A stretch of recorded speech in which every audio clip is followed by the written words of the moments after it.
हंस और हंसनी ज्ञानवर्धक संवाद। एक बार एक हंस और एक हंसनी भटक कर उजड़े वीरान और रेगिस्तान के इलाके में आ गए। हंसनी ने हंस को कहा कि ये किस उजड़े इलाके में आ गए हैं? यहाँ तो ना जल है, ना जंगल और ना ही ठंडी हवाएं। यहाँ तो हमारा जीना मुश्किल हो जाएगा। भटकते भटकते शाम हो गई तो हंस ने हंसनी से कहा कि किसी तरह आज की रात बिता लो, सुबह हम लोग हरिद्वार लौट चलेंगे। रात हुई तो जिस पेड़ के नीचे हंस और हंसनी रुके थे उस पर एक उल्लू बैठा था। वह जोर से चिल्लाने लगा। हंसनी ने हंस से कहा, अरे यहाँ तो रात में सो भी नहीं सकते, ये उल्लू चिल्ला रहा है। हंस ने फिर हंसनी को समझाया कि वह किसी तरह रात काट लो।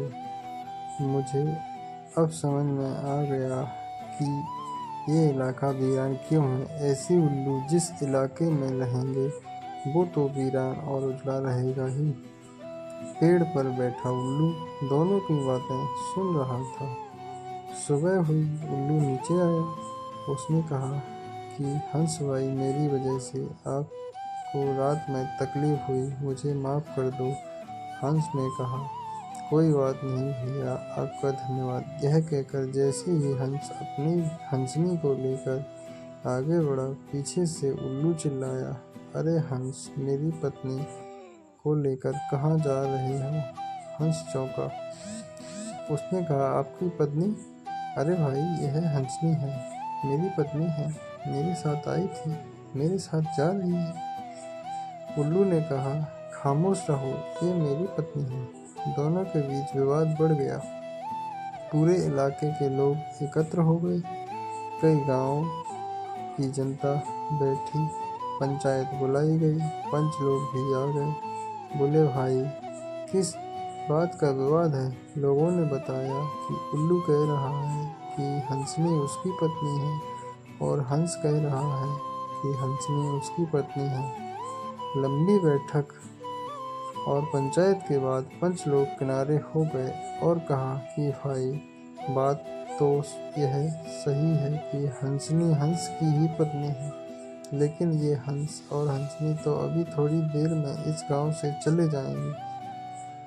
हमारे बीच में तो उल्लू को ही रहना है, इसलिए फैसला उल्लू के ही हक में सुनाना चाहिए। फिर पंचों ने अपना फैसला सुनाया और कहा कि सारे तथ्यों और सबूतों की जांच करने के बाद यह पंचायत इस नतीजे पर पहुंची है कि हंसनी उल्लू की ही पत्नी है और हंस को तत्काल गांव छोड़ने का हुक्म दिया जाता है। यह सुनते ही हंस हैरान हो गया और रोने, चीखने और चिल्लाने लगा कि पंचायत ने गलत फैसला सुनाया। उल्लू ने मेरी पत्नी ले ली। रोते चीखते जब वह आगे बढ़ने लगा तो उल्लू ने आवाज लगाई, अय मित्र, रुको। हंस ने रोते हुए कहा, भैया अब क्या करोगे? पत्नी तो तुमने ले ही ली, अब जान भी लोगे?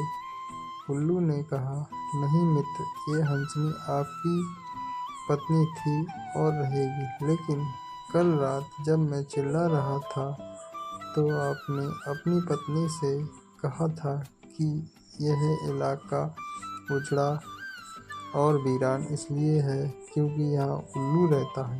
मित्र, ये इलाका उजड़ा और वीरान इसलिए नहीं है कि यहाँ उल्लू रहता है।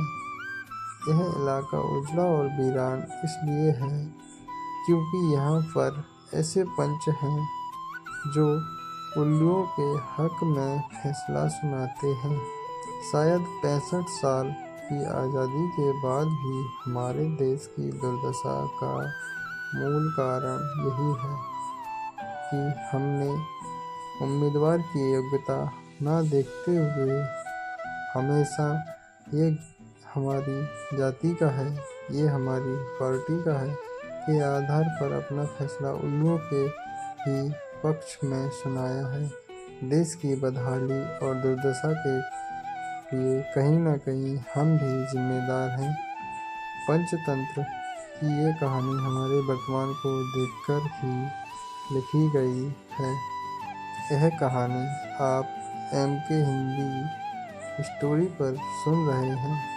और भी मज़ेदार कहानी सुनने के लिए हमारे चैनल को सब्सक्राइब करें ताकि हमारी नई वीडियो का नोटिफिकेशन आप तक पहुंच सके।